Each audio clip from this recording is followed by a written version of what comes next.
This is the Project Management Podcast. We bring project management topics to beginners and experts.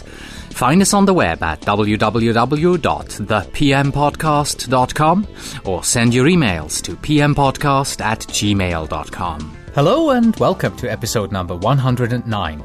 I am Cornelius Fichtner. This is the Project Management Podcast for the 21st of November 2008. Nice to have you with us. If someone asks you to explain what it is that you do as a project manager, do you sometimes struggle to explain it in detail and give some sort of a value?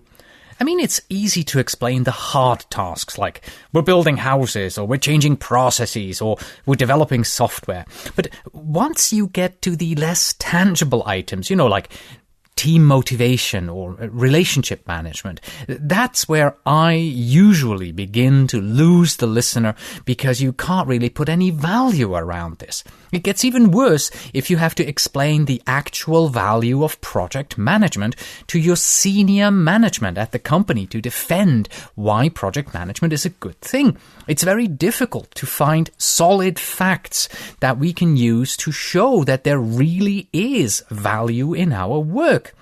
This problem has puzzled our profession for a long time. So long, in fact, that the PMI has funded a study on the value of project management, and its results have now been released. We can now finally, and with scientific certainty, say that there is indeed value in what we do. Our guest today is Mark Mullaly. He is a PMP and the president of Interthink Consulting Incorporated. He is also the co-lead investigator on this study on the value of project management, and you can look forward to hearing an absolutely fabulous interview. Today's episode is sponsored by the Boeing Company. The Boeing Company is currently seeking experienced integrated schedulers, from developing complex project plans to mapping a path to the completion of each task.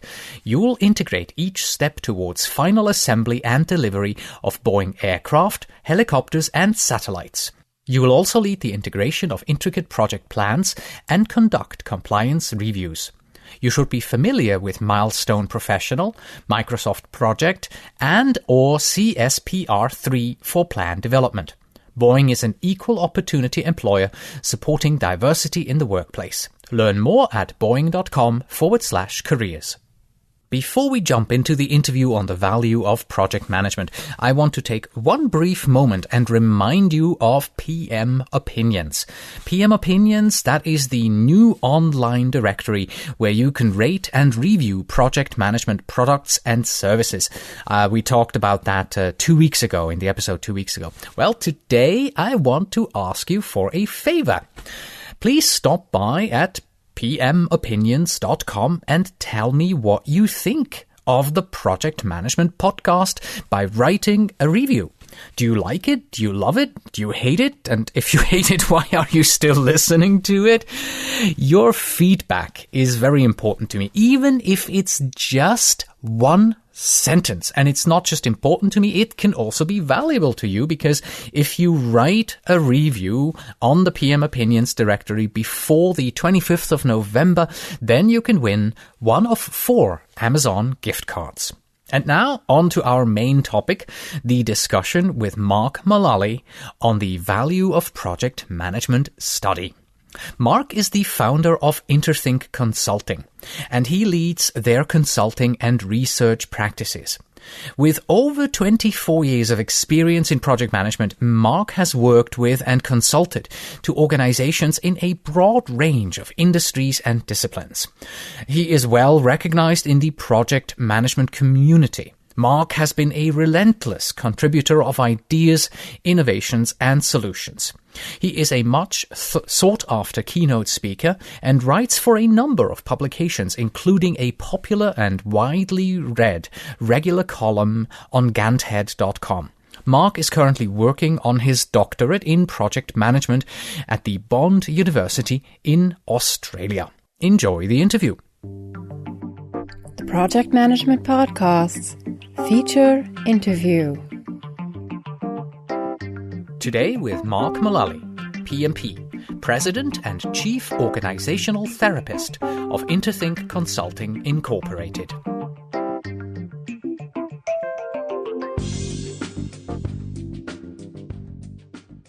Fellow project managers, I'm sitting here with Mark Mullaly, who is the co-lead investigator of PMI's Value of Project Management Research Study. Hello, Mark. Hello, how are you today? I'm very well, thank you very much.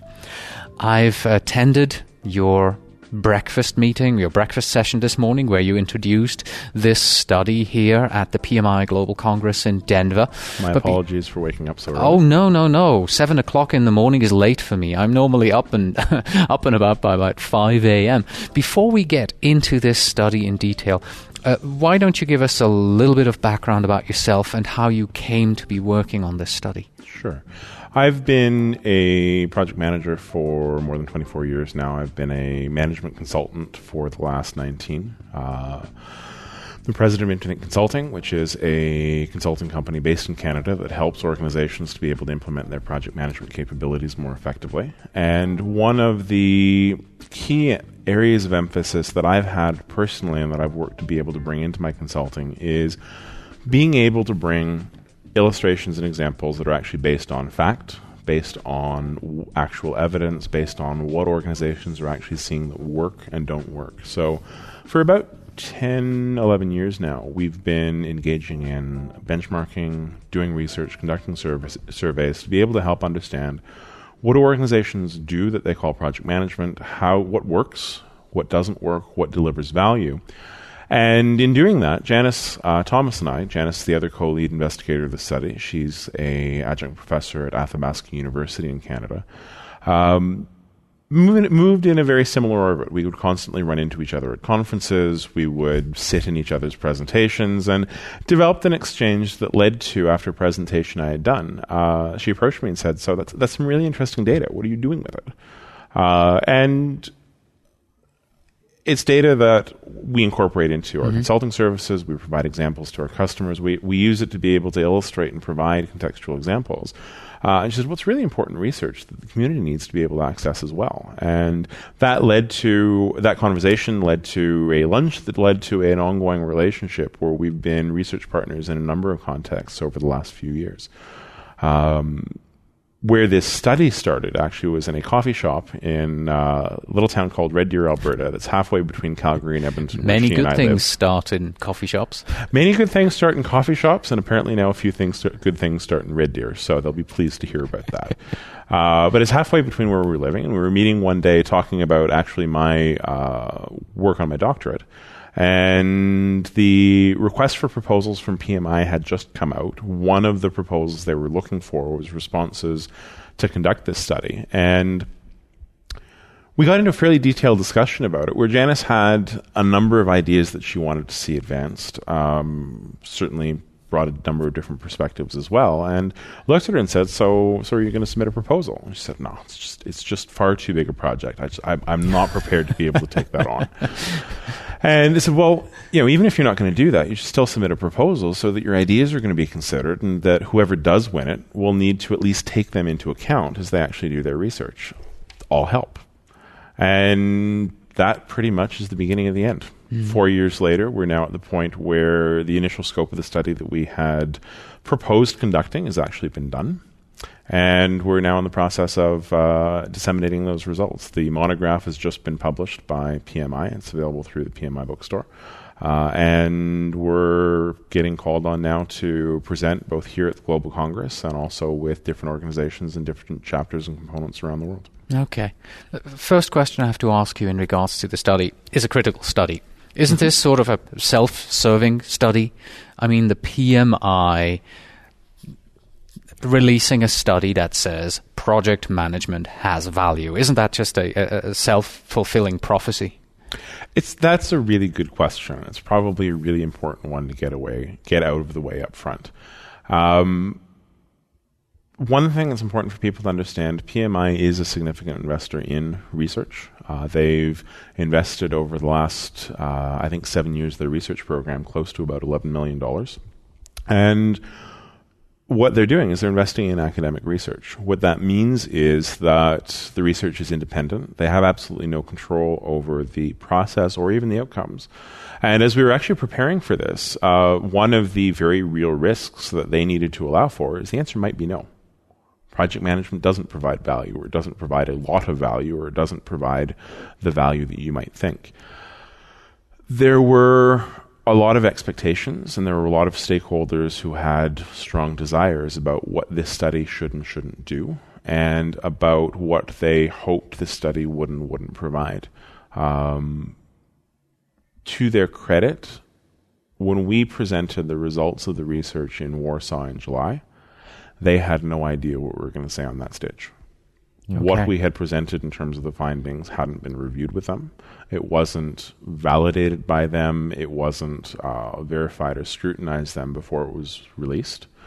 We went on that stage where they hoped they were going to hear a positive message, but they had absolutely no idea what the message was actually going to be. And the book that's been published, again, has been published by PMI, so full disclosure there. But the content of it is the product of ourselves and the research team.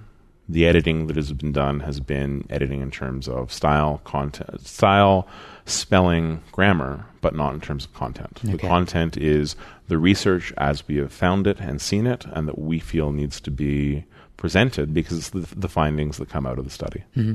Yeah, like you said, it's a good question to get out of the way at the very beginning, because that was my journey. When I initially heard that the Project Management Institute was releasing this study, I'm thinking, yeah, I know exactly what the result was going to be. I mean, there was just no doubt about it. But once I looked at the study, I got to understand what's in the study, and I learned that, it was independent. I saw viable and solid results in this particular document. I'm like, yeah, okay, I was wrong. There is no sarcasm needed. This is a real study based on academic best practices.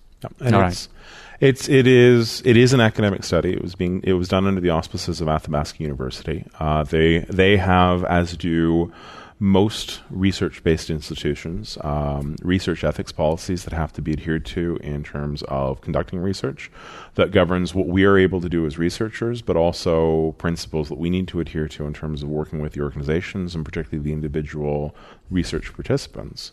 But it is an independent, objective academic study that, frankly, didn't actually necessarily provide all the answers that everybody wanted to see. Mm-hmm. And one of the big weaknesses I'm sure we'll get into is, and it's not a weakness per se, there was a number of people that wanted to see on ROI of project management and actual return on investment, and that's not something that's actually emerged from this research. Well, let's stay with this right away. Why did it not emerge?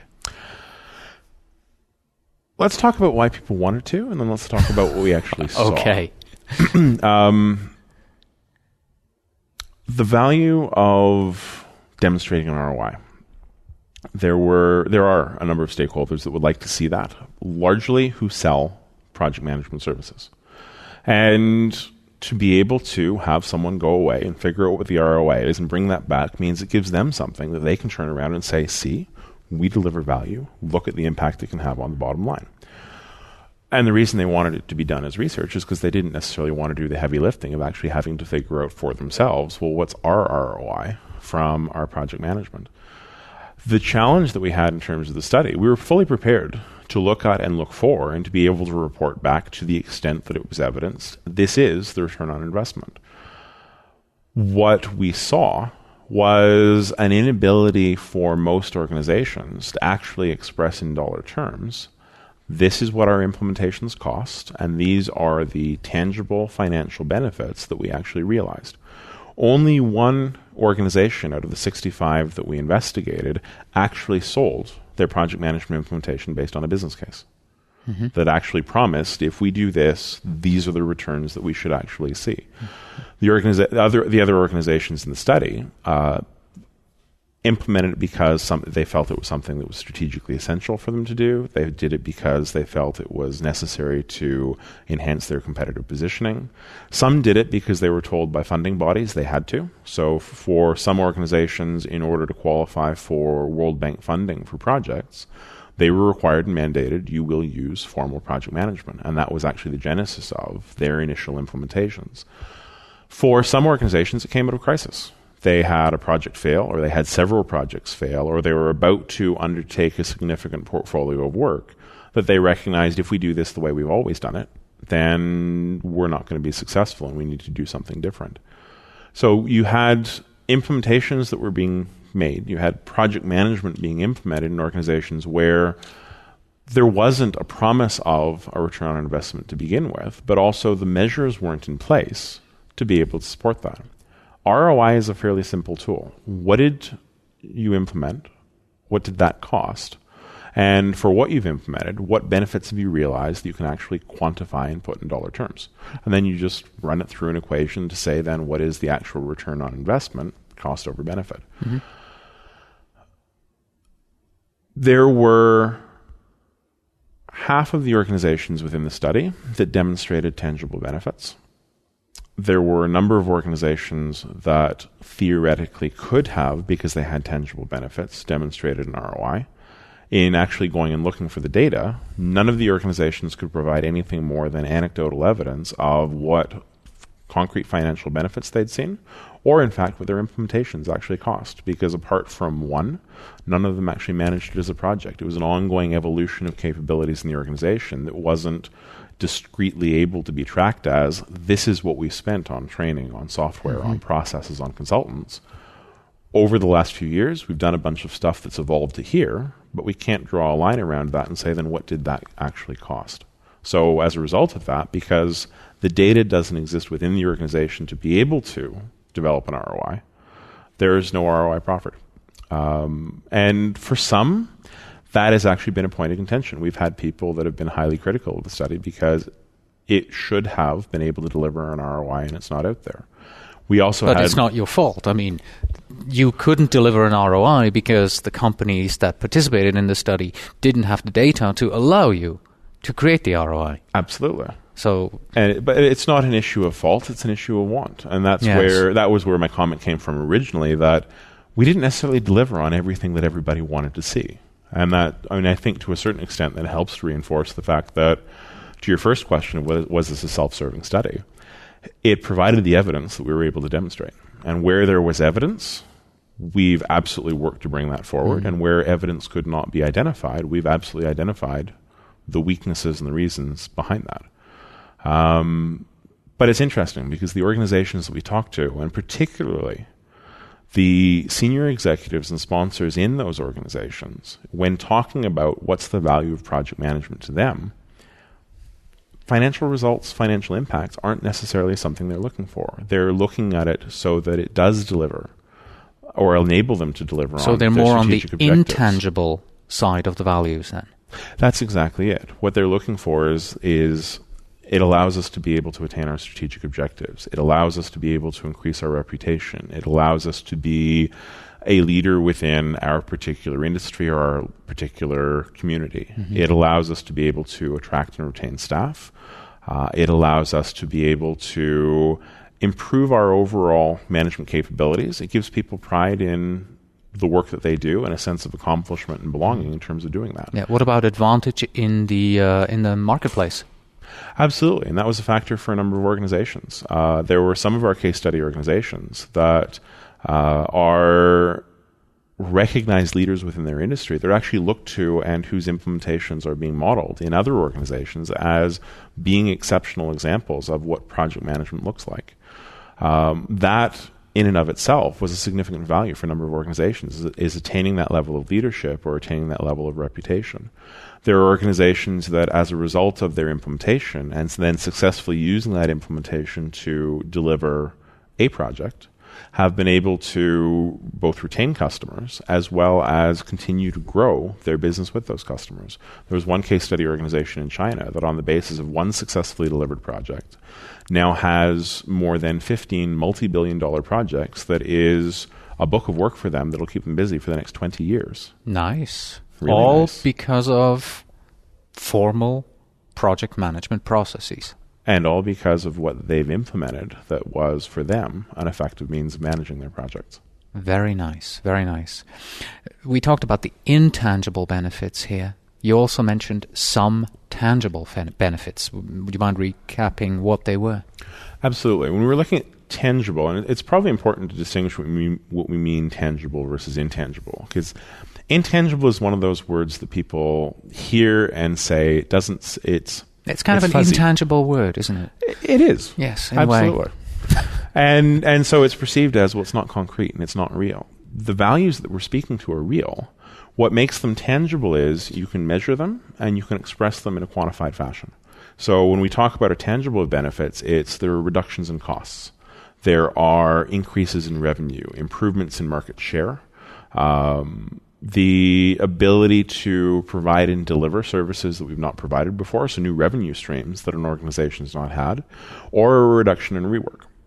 And there were absolutely organizations that demonstrated those tangible benefits. So they were able to demonstrate we've reduced our costs as an organization, or there are whole new revenue streams we've not had before.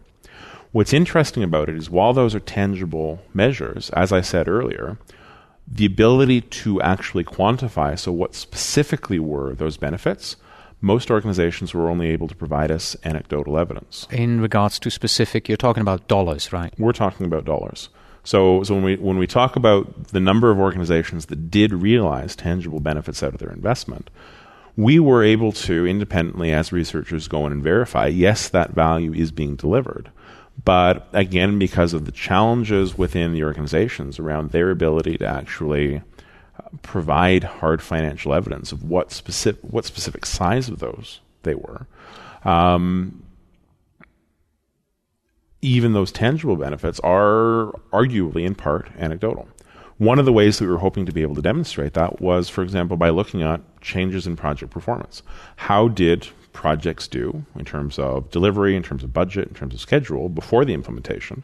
How have they improved afterwards? And so we actually asked organizations to provide metrics around 5 of their strategically most important projects they've completed each year for the last 10 years. Many organizations struggled with the ability to provide any information about their projects prior to their implementation of project management. They just didn't capture the data because they weren't necessarily adopting a formal project management approach. Since then, we're actually able to now see this is the project performance they are realizing, but there is still no baseline in terms of how has that changed since before they've actually implemented project management. So we've needed to go back to other alternative sources in terms of our surveys, in terms of interviews, in terms of other forms of data collection, where in us being able to demonstrate that evidence, we've been able to triangulate information from multiple sources. We've been able to see sufficient documented and indicated evidence that says, yes, that value has been exhibited, and to the degree it's been exhibited, but the organizations would still struggle to actually put a specific dollar number on it to say, we have raised our revenue exactly this amount since this implementation or this point in the implementation. Very interesting. Let's quickly take a step back and talk about the companies that were involved in this study. Could you tell us a little bit about regions where they were coming from, how many they were, and what industries we're talking about here? Absolutely. This is an international study, so the organizations actually come from quite literally around the world. Mm-hmm. We have case study organizations from Europe, about 29% of the organizations are from there. North America, about 22%. China, 22%. We have organizations from South America, from Russia, from Australia. There's a very broad international representation in terms of those organizations. The industries, again, there's a relatively even distribution in that each sector is about somewhere between 14 and 20% of the organizations that are actually represented. And they're the industries that we would normally expect to see.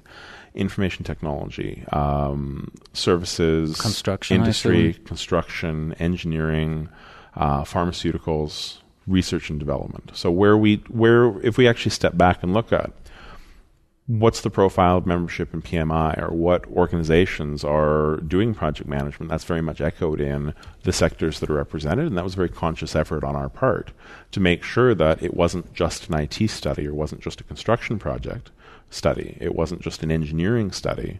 It was project management in all its forms. I mean, government is a fairly significant sector. There are about 19% of the organizations are governmental in nature. They don't do projects because they're profitable. They do projects because they create a social good that, by definition, if there was a profit, the private sector would already do. So you have projects that are sometimes about building infrastructure, but that are about introducing social programs, about education programs, about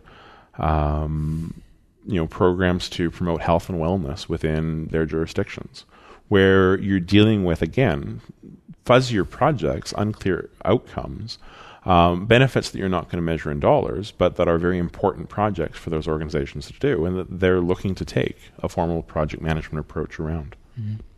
This morning, during your breakfast presentation, you talked about trends that you found, or sometimes you didn't find them, and you put your tangible and intangible values in relation to the maturity of the companies in regards to their project management use within the companies. I found this a fascinating topic. Would you mind talking about this also for a moment?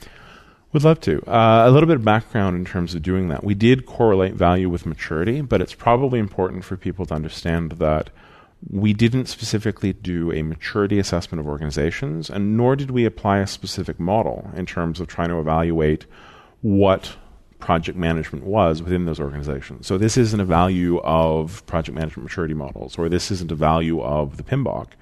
This is a value of project management, however organizations have implemented it, that they call project management. That can include program management, portfolio management, quality management, leadership development.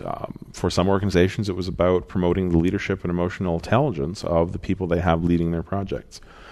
We did, though, collect a massive amount of data about how organizations do manage their projects as a result. So while we didn't go and formally assess maturity, by the time you actually step back and look at how the processes were described, and you looked at how those were actually being used on projects, and you looked at the case reports that we were getting back from the research teams, it was actually very easy to be able to... You can make a fairly decent assessment of what a company's like. Yes. Absolutely. Yes. So you can look at that, and you can look at that full history and say, well, on a relative basis, their maturity is a 1 or a 2 or a 3, where that's very ad hoc, whether there's a level of consistency and there's a consistent capability that's applied consistently within it, or theoretically on a potential level all the way up to a level 5 of they've got a fully mature capability with a formal process of ongoing improvement.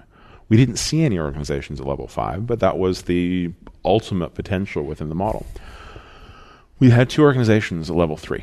So 4% of the studies overall. We had 46% of organizations at level 2. We had 50% that were level 1.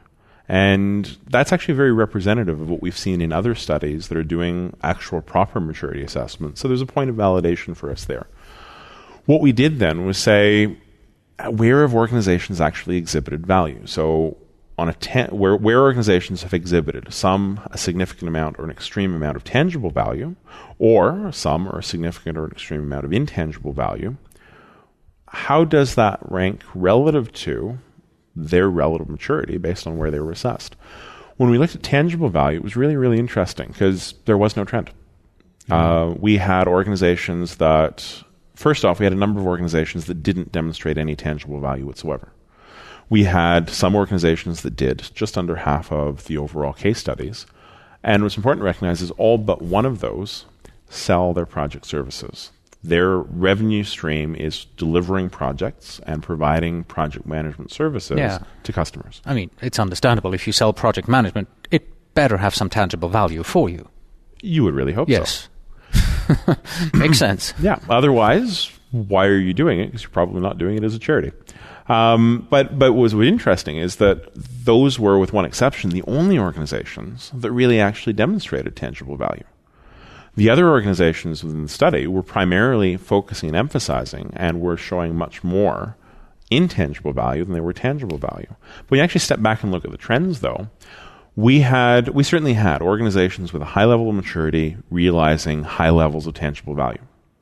We also, though, had organizations with really low levels of maturity also getting significant tangible value. So there's not really a correlation per se between the maturity of the organization and the value they realize. There are some organizations within the study that have actually implemented project management per se for very cynical reasons. It's a service that in the economy they're in, and because they're in a fast-developing, very high-paced economy where there's a significant need for project services, they've recognized they can make a buck selling project management services. They hire people off the street. They put them out in customer organizations. They're delivering project services to their customers, but there's nothing they've implemented internally that's called project management. They're just reselling people on a contract project basis. Management. Absolutely. Yes. They're getting value. Some of them are getting huge amounts of value, highly profitable work. Mm-hmm. But they really haven't done anything apart from the ability to be able to figure out how do I hire project managers and how do I actually sell those services. Yeah, all right. So that's the tangible side. What about the intangible side? The intangible side is where it gets really interesting. Yeah, I found that very surprising this morning. 97% of our organizations saw intangible value. There were actually incredible number. Yeah, there were 3 organizations that didn't. And 2 of those organizations actually saw no tangible value as well, which makes them very, very interesting because so they're using project management, but they have no value whatsoever from it. But they're not getting any value from it. Absolutely. And 2 of those organizations are organizations where they have been put in a position where they're told you're going to do project management. But it's in both instances, they are subsidiaries of multinationals in very different economies than their parent organizations, where the practices of the parent have been imposed on the subsidiary. There's not really any investment. There's not really any focus. There's not really any active work to improve it. It's just you have to do it this way. I've worked in a division that acted like that, yes. Yeah. And the challenge is, while they're doing project management, they aren't really seeing a lot of value out of it, and they're not really seeing a lot of focus on there's no improvement love in it and no heart blood, and we just have to use it because mother tells us to. Yeah, it's been imposed. But what's really interesting is, and you have to in any research look at, so where are the biases? In order for an organization to participate in the study, simply to be interested in doing this, they had to recognize they were managing projects. And for an organization to be willing to invest 2 to 4 weeks of management time across a number of different individuals in the organization. Into this study, yes. Into this study, as a participant, to be able to participate in the interviews and participate in the surveys and actually go and find the data that we were looking for. An organization was likely to think that it was probably actually pretty good at what it did before it was going to do that. Why would I, whom I know my project management expertise is nowhere near possible, why would I want to participate in a study like that? I'd make a fool of myself. And yet we have organizations that meet that criteria that actually aren't delivering value out of their implementations right now, which becomes really interesting to look at from a research perspective, because not only do we see then what's providing value, we also are able to look at examples of when value is not created or where value is in fact being destroyed, what's actually driving that. Yeah, let's move to that, because you talked about factors that create value and factors that destroy value in project management within a company. What are the ones that create value? The ones that create value, the organizations that create value are in part those organizations that are actively committed to continuing to invest and enhance their project management capability. The ones that are getting the most value out of it are those that actually see it as a strategic capability and a strategic source of being able to deliver on their objectives as an organization. They see it as a means of actually delivering on those strategic objectives. And that's where we saw that correlation between the more intangible value that was being evidenced, actually the more likely the organization was actually to have fairly mature capabilities and practices. So even where there wasn't a correlation between tangible value and maturity, there was actually a much stronger correlation between intangible value and the maturity of the actual organization. But when we actually step back and say, so what really creates those high levels of value? It's not necessarily the maturity per se. That maturity is, as much as anything else, the product of our 2 most mature organizations. Those were at level 3. One had implemented their project management capability starting about 15 years ago. The other one over 20 years ago. And have been actively investing in building out that process and that framework and that capability over that time. they've actually gone to a point where they've actually built it out to the point they're now in both instances simplifying and reducing the complexity of it to something that's more manageable. Yeah, because I think that's part of the factors that destroy value if you get too complex and project management becomes a burden. Yes, absolutely. And it's possible to over-bureaucratize project management. And we become in love with our checklists and our forms and our templates. And we identify because there was a problem on a project and someone asked what happened and how do we make sure that doesn't happen again. We all of a sudden impose a new practice that all projects now have to adhere to. Or project goes really well, and out of the lessons learned, because they actually did one, they said, well, this really worked well for us on this project. Again, there's often that knee-jerk response of, well, everybody has to do that. If that worked for them, just imagine what would happen if all of our projects did that. But the challenge there is that contextually appropriate for all projects to actually do? And what happens is we start building these bureaucracies because we find one thing that works for a project, and then we impose it on all of the other projects in the organization until every project is burdened under the weight of huge binders of process and checklist and template of what they actually need to do. Yeah, that's probably a good takeaway for our listeners. If your project management methodology is hundreds and hundreds of pages long, it's probably destroying value. Or it's at least probably not really being used much. Yes. Yes, so simplify it. Simplify Absolutely. it is the order of the day here. So where we saw those organizations that actually were creating value, it was because they saw it as a strategic capability. They were continuing to invest in it. They were continuing to reinforce it and emphasize it. They were continuing to work and develop and make it relevant. And what was really interesting was they had a very positive attitude towards the role project management actually played. Now that, to a certain extent, sounds like it's a self-fulfilling prophecy unto itself. If we believe it has value, it's going to have value. But what's interesting about that is if you don't believe something provides value, you're not going to do it very well. You're going to work to avoid it most of the time. You're going to begrudge any time that you spend doing that. Where we actually perceive something as having value, we're likely to work in ways that actually allow it to work more effectively because we see it as being positive. We're prepared to invest in it. We're prepared to do the work because we think it makes sense to do. So really those factors of what most creates value, we see it being a strategic capability for the organization. We continue to invest in it and promote in it and grow it and evolve it. And we appreciate it for the value that it actually provides. There's a positive attitude to that. There's a professional attitude to it that says this is something that actually helps us and works for us as an organization. You haven't mentioned software tools at all. It's one of those things that everyone always talks about. We need a tool to manage our projects because everything will go better. Did tools factor into this at all? They factored in as part of the data we collected. When we actually looked at what did organizations implement, we looked at everything from their processes to their tools, structures, roles, training programs, anything that an organization might implement. And certainly there are organizations that have implemented software. Which is really interesting, though, is in doing the analysis, the role of software tools didn't figure strongly in terms of where value was actually being delivered. There are tools out there and they're being used, but it's more the process capabilities, the level of consistency they're realizing, the roles and structures, the attitudes within the organization that are influencing it. Software per se did not have a strong focus. And it's not that software is not, for some organizations, probably providing a level of value in terms of helping to institutionalize or helping to capture the data that they need to capture. But in terms of it strongly influencing the overall value of that implementation, it wasn't something that we saw strongly emphasized in terms of the case studies that we had. Mm-hmm. Let's go back to something you said a little earlier when we talked about the fact that, the older the PMO or the maturity gets in a company, the more you get over-bureaucratized here. Mm-hmm. Did you find any sort of standard or best practices in how project management gets implemented in organizations?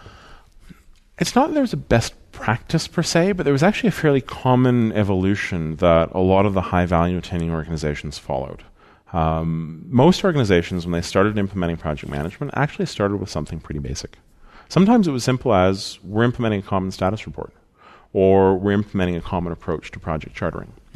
And in doing that, it's creating a simple means of early standardization where we had actually a number of executives talk about how valuable they saw that, simply because now they got status reports in a consistent format, or now they got status reports before they didn't know where their projects were. What's very interesting is that while that can actually be low-hanging fruit that actually delivers some very quick wins for organizations, it doesn't take long for those initial capabilities to attain take-it-for-granted status. When we started doing charters, we started doing status report, there was a huge perceived benefit, but we eventually get to a point, it doesn't take long, where, well, we've always done it that way. And we can't imagine a time before which we didn't do status reports, because why would you do that? And at that point, the organization starts looking at, well, how do we actually continue to develop out and improve? And what typically happens initially is an adoption of some standards-based process. We go out and we get the PMBOK, we go out and we get Prince2, we go out and get some other technique, and we implement it pretty much wholesale. So it's a cookie-cutter implementation where this organization next door was doing it, that organization was there, I was at a presentation, they said they do this, we should do the same thing. Bad mistake, I guess. It's almost inevitable in some regards, just because if the first thing you actually look for in terms of trying to understand what project management is, what you're often going to first come across is some of those basic standards. Well, yeah. But you don't want to implement them as is. And most of our organizations ultimately didn't. What they started to recognize was, fairly early on, that this is okay as far as it goes, but it doesn't actually speak to us and what we need. It doesn't speak to our types of projects or our culture, or it ignores certain aspects that we feel are important. And what happens then is the beginning of what can be actually an ongoing process of tailoring of the process to the organization, where there is a level of adaptation and customization and making the process theirs. And for a number of our high-value added organizations, there is absolutely a firm belief that what they have is unique. It's fundamental to them, and for many, it's a source of strategic competitive advantage. They see their project management implementation as unique and different and uniquely positioning themselves in their marketplace and with their customers. And that can actually be a journey of customization that for some organizations goes on 5, 10, 15 years. The challenge with that is, again, we start getting into that bureaucratization of we add more tools and we add more capabilities, and the pendulum starts swinging to the point of we become so hugely burdened by process that for two of our organizations, those that were at the highest level of maturity, what they've most recently done is taken, in one organization, 5 feet of binders and reduced significantly to about a 2-inch binder. This is now our process. They actually invested between 20 and 30 person-years of effort over a period of 18 months to review, evaluate, and completely overhaul their processes. You think about it, 20 to 30 person-years. That's huge. It's a humongous project. It was. It absolutely was. But it was them recognizing our process is valuable, but it's burdensome, and it's so big and so complex, no one person can actually literally get their arms around it. And what we need to do is actually get to something that's ours, but that's simple, that's reducing the complexity to the point of here's the essentials of what we care about doing as an organization, and here's where there's a point of freedom and flexibility for our project managers to be able to do what they need to do situationally in the moment to respond to the needs of their project. So the strategic advantage of project management isn't to have project management, but it's to have the right fit of project management. That's absolutely 100% it. We want something that works for us, that's ours, that's appropriate and relevant for the types of projects that we manage. Okay, let's move on to our listener, the individual project manager who's employed by a company, maybe a consultant. What does the study mean for them? How do they use the study and apply it? I think there are a couple of different real takeaways or insights that project managers can get out of this study. One is for them as an individual, and the other one's for them as a contributor to their organization. I think stepping back and looking at it from an organizational perspective first, one of the key outcomes of the study, one of the key outputs is the simple confirmation there is no one thing that's called project management. What we implement in different organizations is very different, and there is no one value that project management provides. While there's a level of strategic importance, while there's a level of being able to contribute to a strategic capability, ultimately it's a question of it's allowing that specific strategic goal to be obtained based on whatever the strategy is of that particular organization. What that means is there's not one size fits all approach. And we look at our standards and we look at our certifications, and to a certain extent when we look at our training, what we've got to look at is not just what's the role that a standard provides. And for most of our organizations, it wasn't the be-all and end-all. It was a means of common terminology, common understanding, a basis to build what ultimately becomes a customized, tailored capability. But it's a starting point. It's not a finishing point. So one of the takeaways is what we've got to recognize is the role our standards play isn't as the be-all and end-all of what we do. The standard is not the methodology. It's a starting point that allows me to have a common terminology with someone else. It allows an organization in bringing in new project managers as they need to grow and hire new staff to start with a common understanding and a common terminology where there's some level of expectation understanding, but then they can take that project manager and say, great, you got this base understanding. Now we're going to teach you how we really do it here. We're going to build on that knowledge to allow you to be able to manage the way we manage within our organization. The other takeaways individually.